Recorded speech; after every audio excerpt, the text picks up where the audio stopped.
Yang kedua, rukun yang kedua, landasan yang kedua dalam ibadah kepada Allah adalah ar-roja, mengharap. Di dalam beribadah, seorang berharap pahala Allah Subhanahu wa taala, berharap ridha Allah Subhanahu wa taala, berharap surga Allah Subhanahu wa taala. Oleh karenanya Allah Subhanahu wa taala menceritakan tentang para nabi dan ibadah mereka dalam surat Al-Anbiya ayat 90. Allah berfirman, innahum kanu yusari'una fil khairat wa yad'unana raghaban wa rahaba wa kanu lana khashi'in. Sesungguhnya mereka, yaitu para nabi, mereka berlomba-lomba di dalam kebajikan.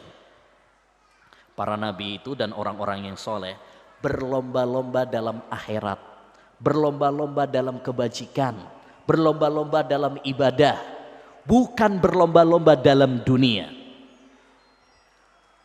Terbalik dengan fenomena pada zaman kita sekarang. Banyak manusia pada zaman sekarang berlomba-lomba dalam masalah dunia, tapi tidak berlomba-lomba dalam masalah ibadah kepada Allah Subhanahu wa taala. Perhatikan di dalam Al-Quran. Dalam Al-Quran ada satu hal yang sangat menarik yang perlu kita renungkan. Ketika Allah Subhanahu wa taala memerintahkan kita untuk akhirat, Allah memberikan kalimat-kalimat motivasi yang sangat luar biasa. Fas'au ila dzikrillah, bersegeralah kalian mengingat Allah. Ya, fastabiqul khairat, berlomba-lombalah kalian di dalam kebaikan. Fafirru ilallah, berlarilah kalian menuju Allah.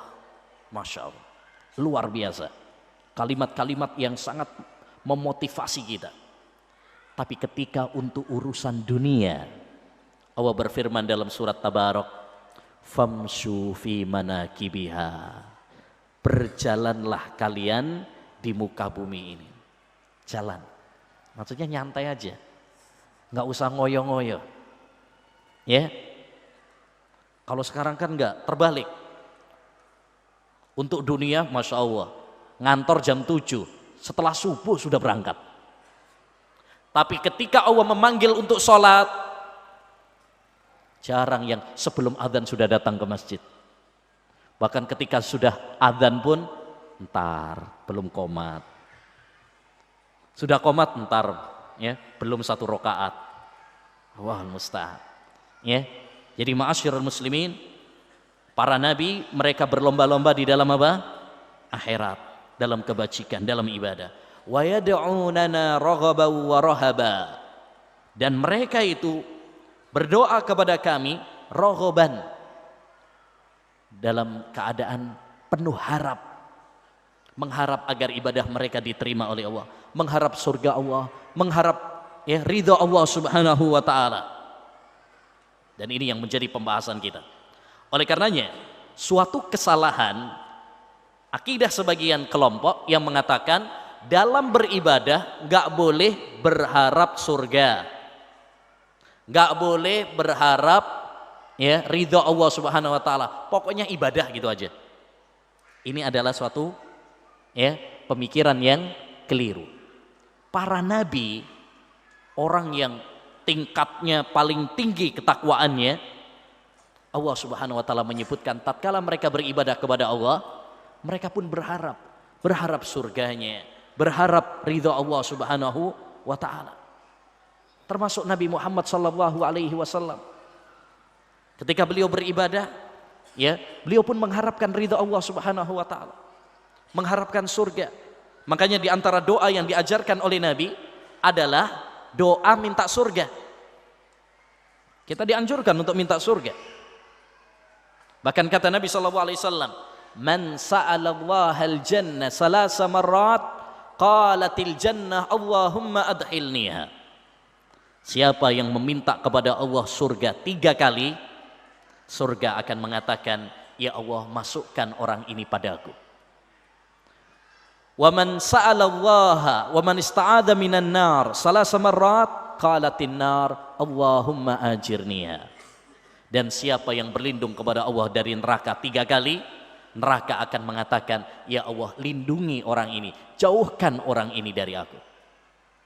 Ya, di antara doa Nabi SAW adalah meminta surga, meminta melihat Allah. Allahumma inni as'aluka ladzatan nadhari ila wajhik wasyauqa ila liqa'ik.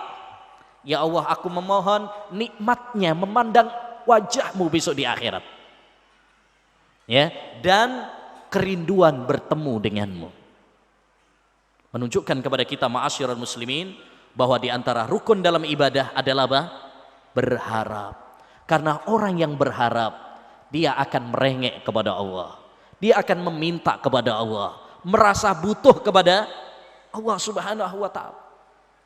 Dan semua kita harus mengakui bahwa kita semuanya sangat butuh kepada Allah Subhanahu wa ta'ala. Kita adalah makhluk yang fakir, miskin, butuh kepada pertolongan Allah Subhanahu wa ta'ala. Ya, Allah Subhanahu wa ta'ala zat yang maha kaya. Adapun kita adalah hamba yang lemah. Kita tidak boleh sombong. Oleh karenanya Allah Subhanahu wa ta'ala menganjurkan kepada kita doa. Karena doa pertanda bahwa kita butuh kepada Allah. Bahkan Allah marah kalau kita nggak minta kepada Allah, kalau kita nggak berdoa kepada Allah. Karena itu menunjukkan kecongkakan kita, menunjukkan kesombongan kita. Wa qala rabbukum ud'uni astajib lakum innal ladzina yastakbiruna an ibadati sayadkhuluna jahannama dahirin. Rabb kalian mengatakan, berdoalah kalian kepadaku, niscaya saya akan mengabulkan doa-doa kalian.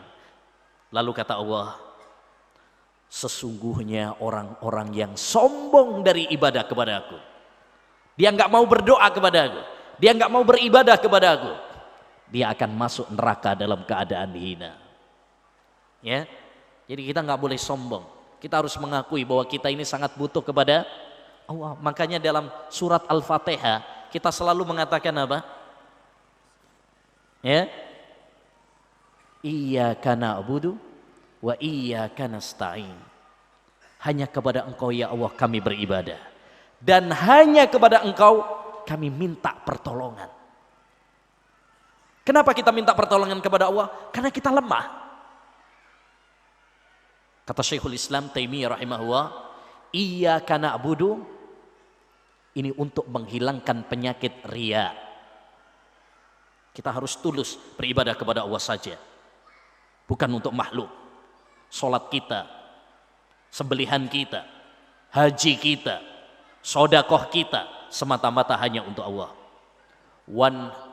Wa iyyaka nasta'in, dan hanya kepada Engkau ya Allah kami berminta pertolongan. Ini untuk menghilangkan penyakit sombong.